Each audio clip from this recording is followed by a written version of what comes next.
Hello students, good morning. I, Saurav Asti, faculty of Maulitra Ji School, Jhansi. Today I have brought a new chapter for you, that is Lost Spring, which has been written by Anis Jung. So students, here this part gives us information about rag pickers who are totally dependent on the garbage and their life. So let's begin. The first excerpt describes the narrator's encounters with a child named Sahib, and the complete name is Sahibe Alam. Sahib and his family migrated from Dhaka after their homes and fields were destroyed by storms. So they have came to India. Now they live on the outskirts of Delhi, digging through garbage dumps in the city for their livelihood. Sahib does not go to school because there are none in his neighborhood. So, the narrator light-heartedly asks Sahib if he would attend a school started by her, and Sahib said yes. He agrees and even asks the narrator about it a few days later. She realizes that she had made a promise she had not really meant to keep and recognizes with embarrassment that for children like Sahib, such broken promises are common. So she felt little guilty about that she made false promise. The narrator notes that Sahib Sahib and his friends are mostly barefoot and have never worn shoes in their life. Those who do have shoes wear mismatched ones. So the story says about that type of people, that type of these boys who always used to have unpaired shoes. The narrator recalls seeing many such barefoot children across the country. She recollects people explaining this way as tradition and wonders if this is just an excuse to hide how widespread.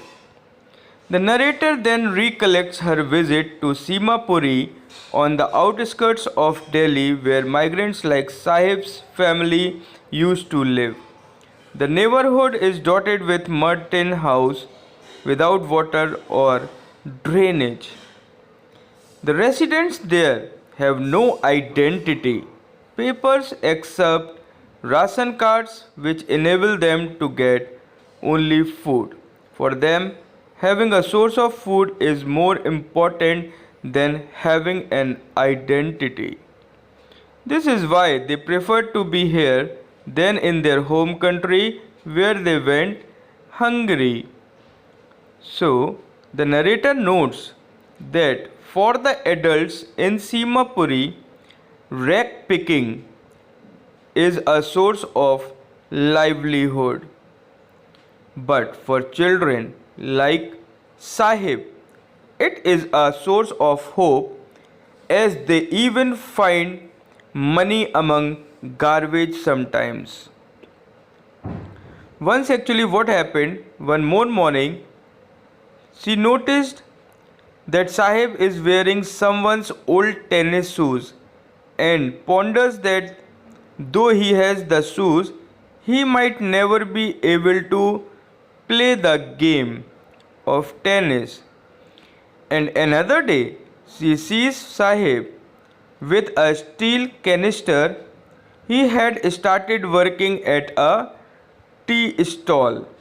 Up till now, he was living freely, but now he has given up his freedom now. He had started working at a tea stall to earn some money. The narrator notes that Sahib is no longer carefree and now that he works for someone else. That means he have started doing slavery and now he is no more his own master.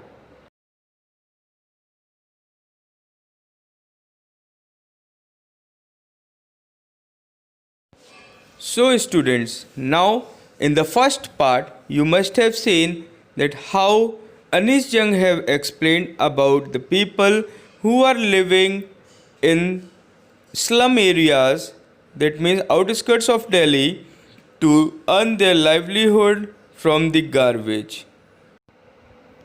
Now the second part of the story about Mukesh and the Bengal makers will be discussed in the next part of the video. Okay, till then stay home, stay safe. Thank you so much.